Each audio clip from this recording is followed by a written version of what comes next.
You've lost a lot of weight, man, when you look at yourself on the camera. Thanks, mate. Yeah. I'm definitely more tanned. You are, yeah. I put some fake tan on yesterday. I still look like Did a you? Fucking hell. fucking prick stick.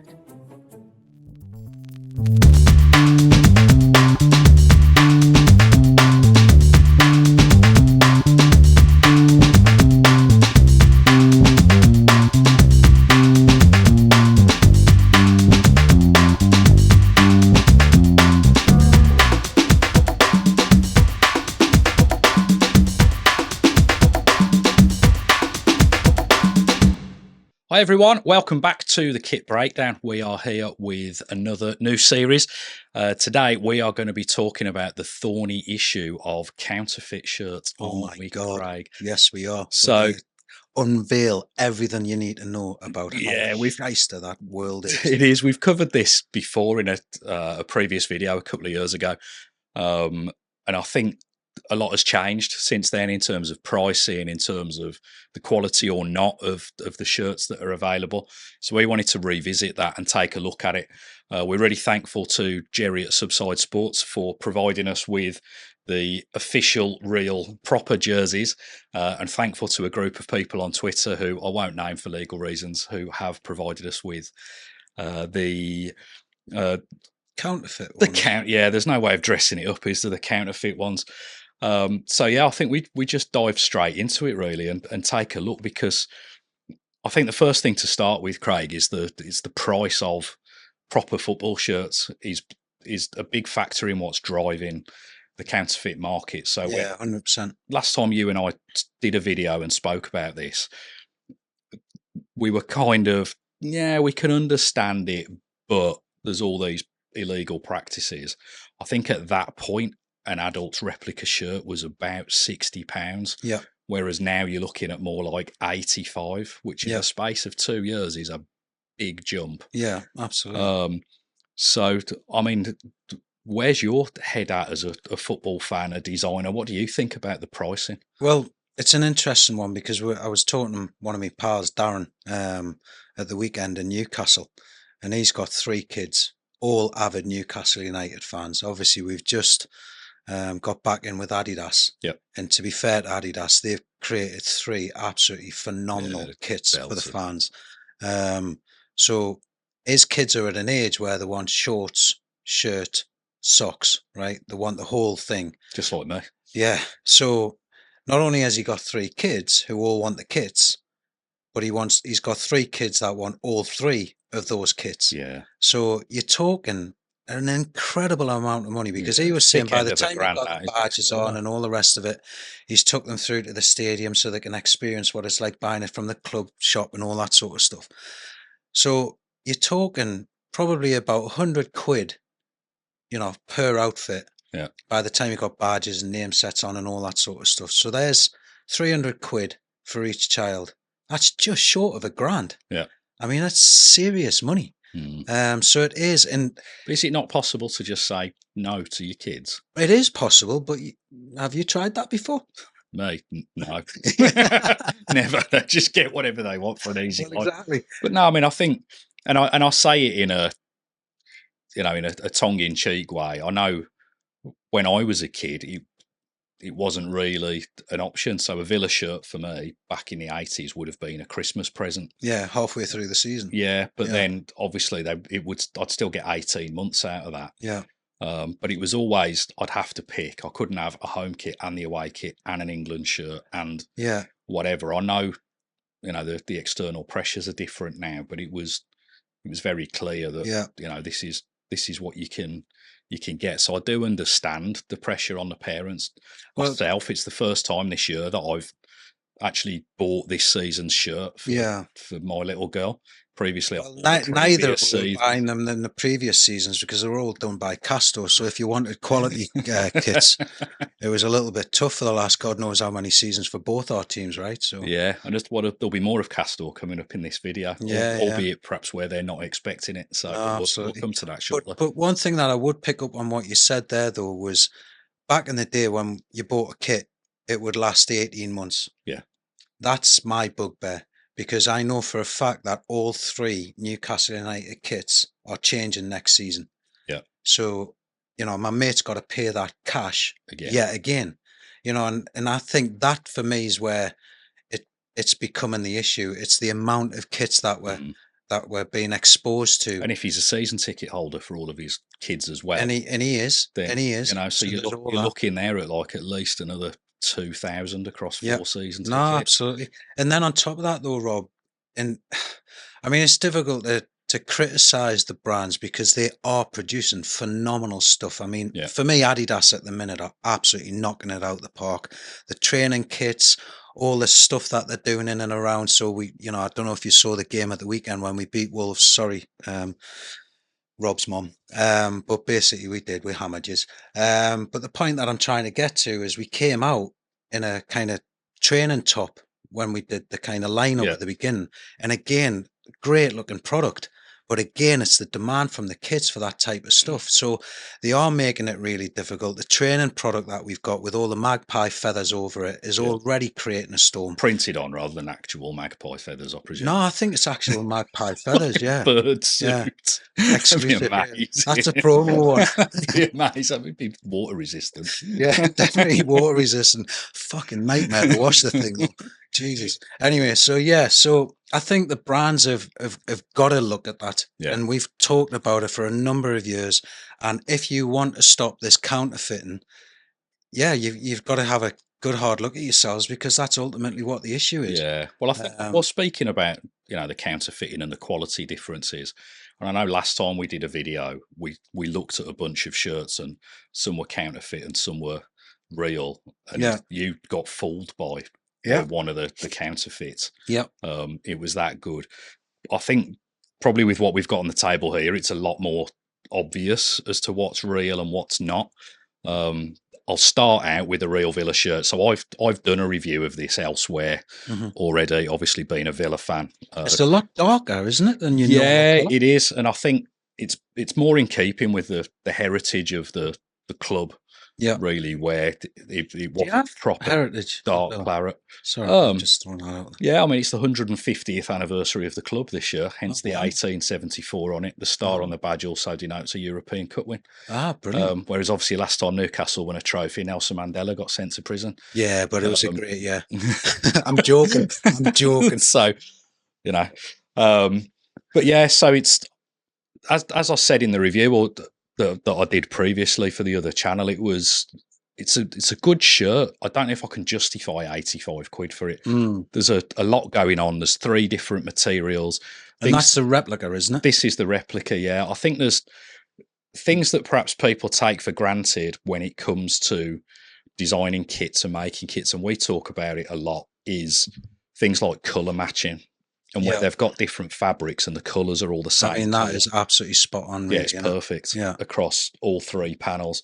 The makeup of it's great. I know it's a template. Neckline's nice. Yeah, neckline's really good. The quality of the rib is really nice on it. I think the other thing, the AV 150 on the back for that 150th anniversary. It's a good shirt, but it is. I think the other thing I would point out as well, and I think it's because it's kind of fresh in mind.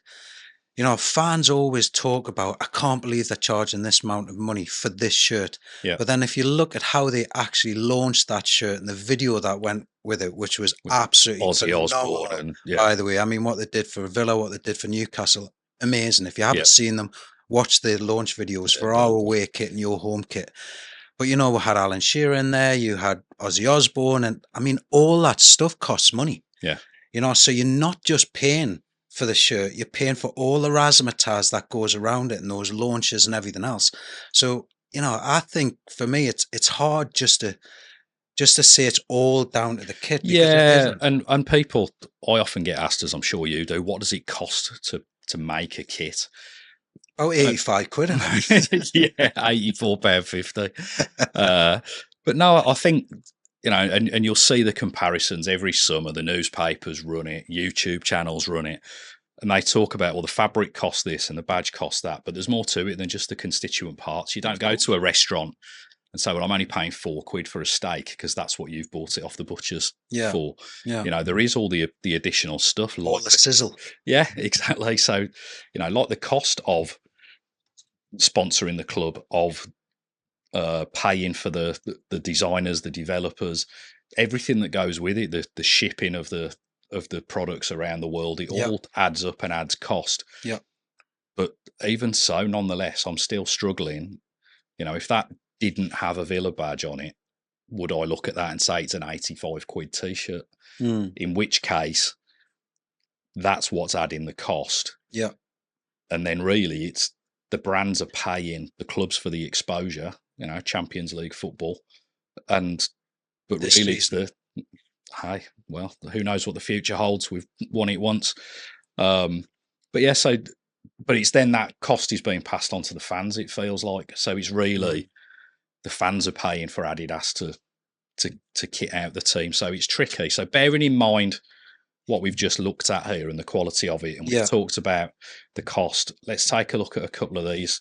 So basically what I would suggest, Rob, is go through this one, which is obviously your replica, because I've got the promo version, and although I don't have the Aston Villa Pro kit, I've got it as a counterfeit, but then I've got the actual authentic Arsenal one, which is exactly the same template. Yeah. So we can make a like-for-like comparison. Yeah, on the different shirts. Yeah.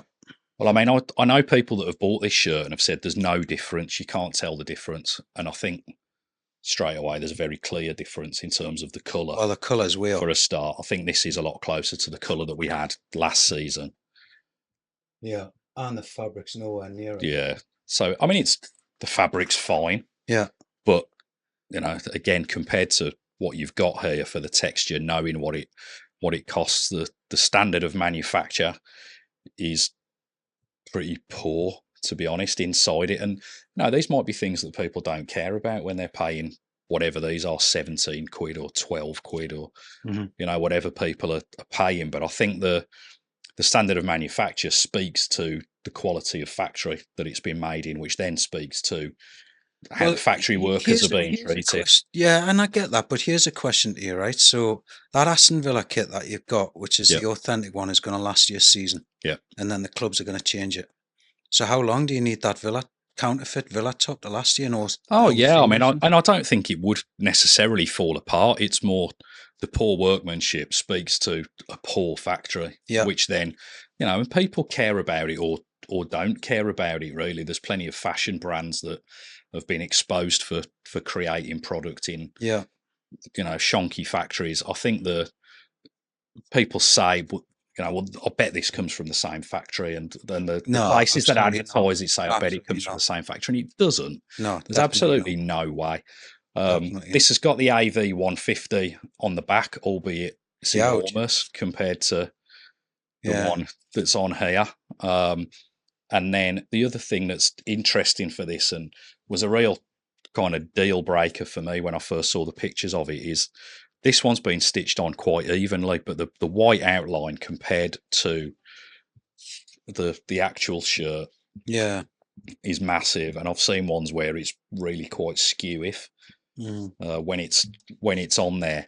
So again, some people just might not care, so it's easy to take that. The other thing I thought was interesting about this one was, despite it being an Adidas kit, it's actually got Castor labels inside it. So does that mean Castor doing some fake dodgy Adidas replica kits? I mean, for I'm joking, legal reasons, I would suggest not.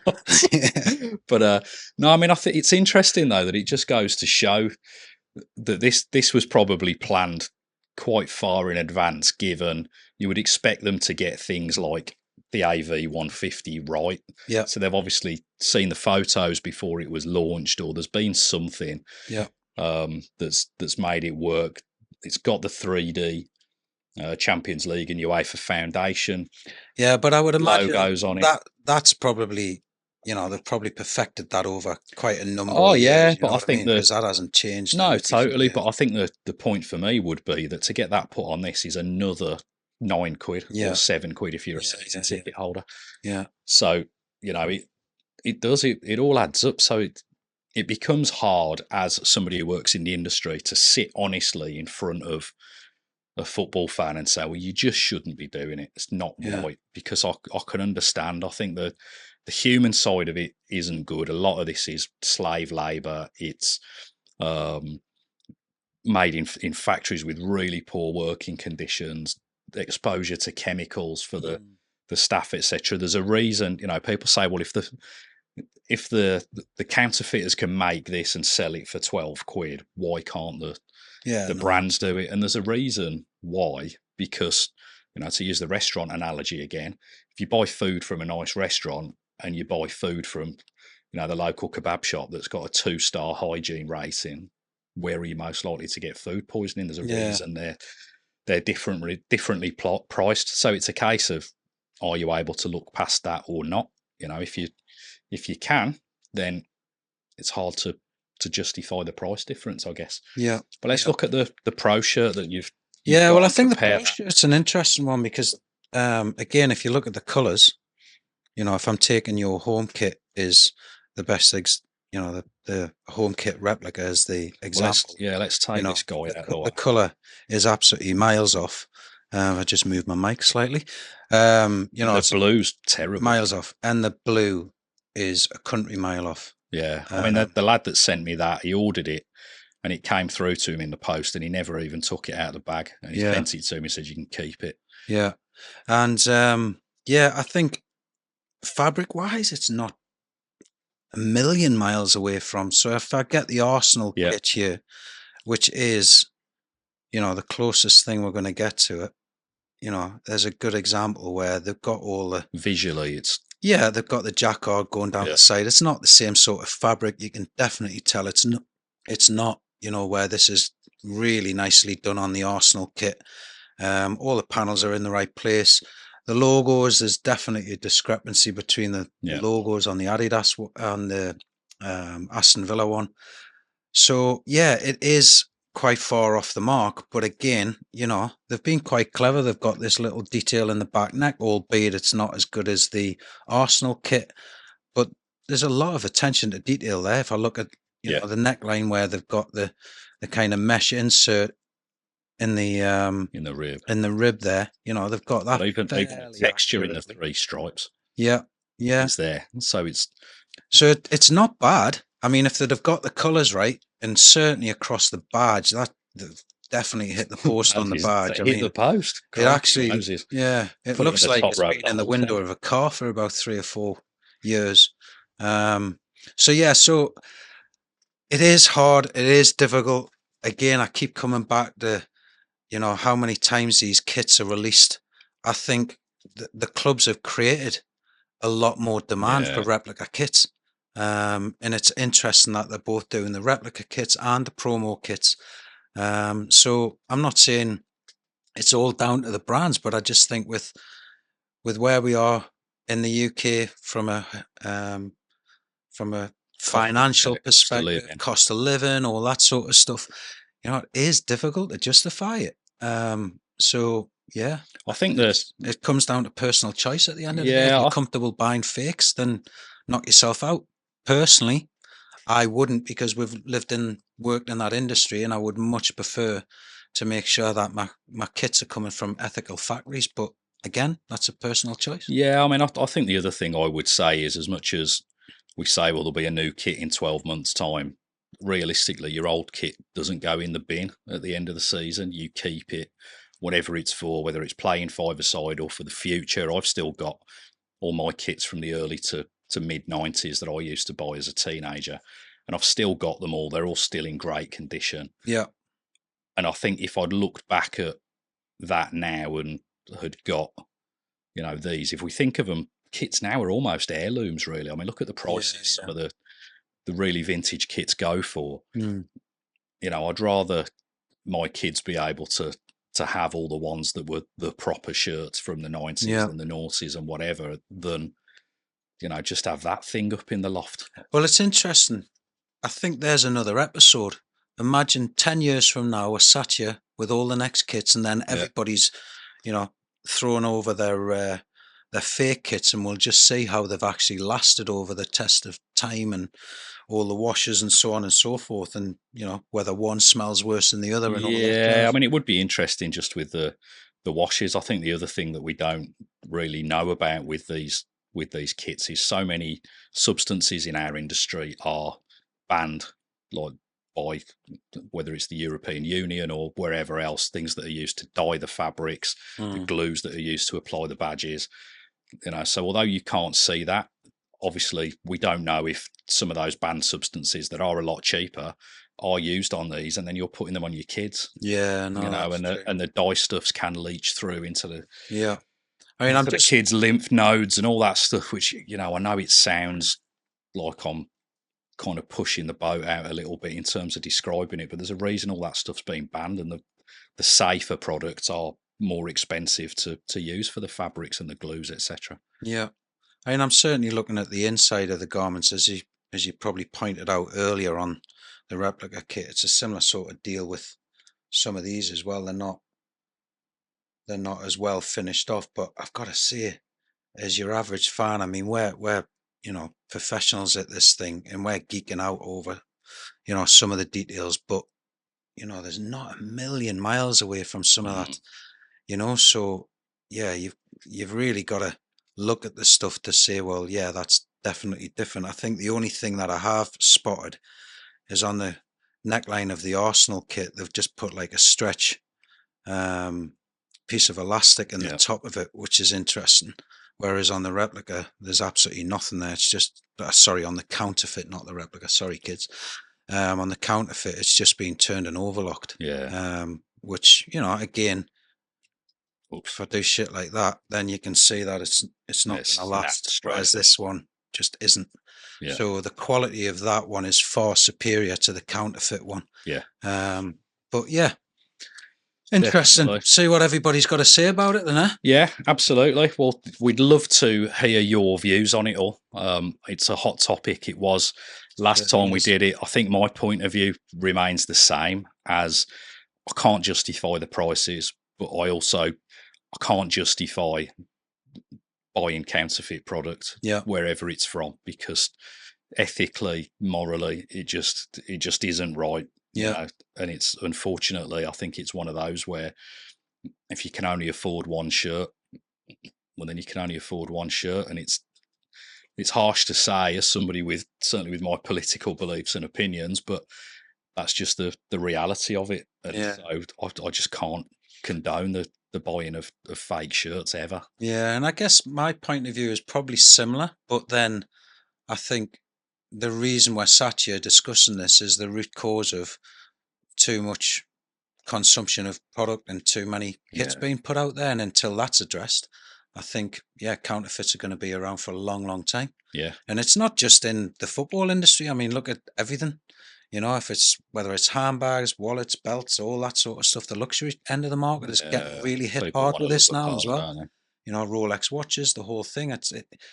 If you're going to put really expensive, desirable product out there, expect that stuff to be, copied, because people want access to it. Yep. So unfortunately, we live in that world where everybody wants to consume the best product. Totally.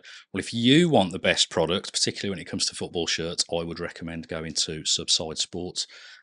Checking out their website, you'll be able to find all the originals, pros, replicas, everything, nothing counterfeit, everything top quality, great prices. Go there, check that out. If you want to learn more about how to design football kits the way that the pros do, and learn more about what goes into them, why it costs so much money for the brands to develop these shirts, it's not just a case of get your crayons out, draw a bit of claret and blue. Jobs are good, and there's definitely a lot more to it. So to find out more about that, if you go to sparkdesignacademy.com, you'll be able to join our course, which will teach you how to design football kits like a pro. If you are more interested in just learning the details from a collector's or a fan's point of view, we also have a course for that that's a little bit of a shortened version of the design course, and will give you an insight into what makes your kits, your collection, as precious as it is. So thanks for listening. Don't forget to like and subscribe. Leave a comment below. We would love to get involved in some heated debates with you about whether the counterfeit market is good, bad, or indifferent, and indeed who's to blame for it. So yeah, take care, and we look forward to seeing you next time on the Kit Breakdown.